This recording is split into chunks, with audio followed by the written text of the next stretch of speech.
Hey guys, so today for Thursday Thoughts, I'm going to do a post about supplements and about things to take to help with training.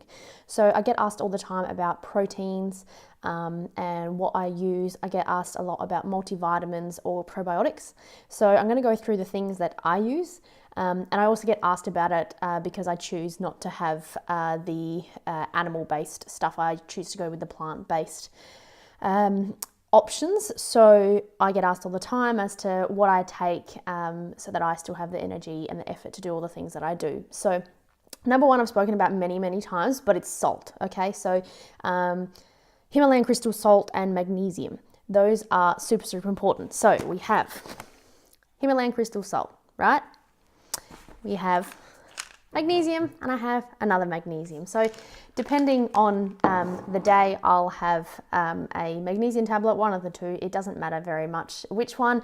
If I'm really sore, I might take the one that's extra strong. And the Himalayan crystal salt I use every day on my meals after cooking. If you don't know the importance of those, research it. Just do your own research. Number two is probiotic. So the probiotic I use that I choose, it's a probiotic with vitamin C in it, okay? So I make sure that it has vitamin C because vitamin C is a carrier for a lot of other ones. So the vitamin C kind of, imagine like, it's like a little helper buddy that, hey, it's the buddy system, find a buddy and now go and find your way to where you need to go. So if some of your muscles are depleted or your tissues or your cells are depleted of certain nutrients and they need it, sometimes they can't quite grab it because they need a little bit of help, and vitamin C is that helper. So it's very important to have vitamin C. You hear about it all the time, or if you're sick, have vitamin C and all this kind of stuff. It's important every day, not just when you're sick. Another thing is fish oil. So again, I don't choose the animal-based versions. So I have one called Omega-3. So Omega-3 is like Omega-3, right? But it's just made from plants instead of fish. So I don't get that fishy aftertaste. I use these every day. You only need one a day. It's made from algae oil. So it's really powerful.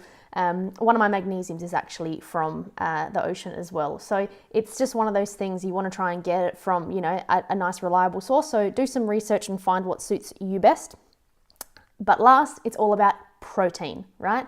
So the protein powder that I choose is Prana-On. Okay, so I love Prana-On. I've asked many a time if I'm just like, hey, can I show my my clients your brand and that kind of stuff, and they're like, yeah, cool, here's the link to the website. So I would love to say that this post is sponsored in any way, but it's not. I would love that, but it's just my protein of choice. I use it for protein shakes. I also use it for my muesli bars that I make and protein bars that I make, which I generally make probably every week.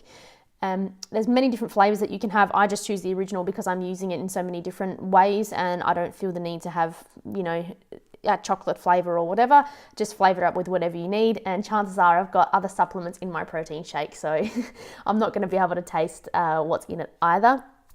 And a few things that I take to up that protein. So I mix it with my protein shake, or I might just mix it in a glass of water. I call it my concoctions. I always do it to my partner. I do it to anyone who comes over. Would you like a concoction? Because I can't guarantee what it's going to taste like. I can't guarantee what the consistency is going to be like or what's in it because it's different every time. But I usually include things like spirulina. So I've got this in powder form, and I've also got chlorella in tablet form. So spirulina and chlorella actually have more protein than I think any other food. Per 100 grams, it's got more protein than like beef, chicken, anything, right? They've got, I think it's somewhere around 40% or 42% from memory. But anyway, it's really high, right? They've got a huge amount of protein. Obviously getting 100 grams of it would be a little bit excessive, but hey, adding a teaspoon, it's not gonna, harm you in any way. You can add up to a tablespoon when you start adjusting to it. If you're having the tablets, obviously that's a bit different. With the powders, they can taste a little bit, bitter, but you adjust to it in the end. So those are the things that I take. I would definitely recommend, if there's like 3 things that you want to take and you're going down the plant-based route, number 1 is definitely a probiotic or a prebiotic with vitamin C. That's probably number 1. Number 2 is magnesium and salt. Okay, so Himalayan crystal salt and magnesium, must. If you're working out, you definitely need that. If you're in Australia, you need that times 2. And number 3 would be protein. Okay, so protein powder, it's a supplement. The spirulina is a supplement. Chlorella is the supplement. It supplements a good diet, but it is a good supplement to have. So those are my 3 recommendations. They're what I use daily, and it's how I have the energy to do what I do without, I guess, any kind of wavering of my energy.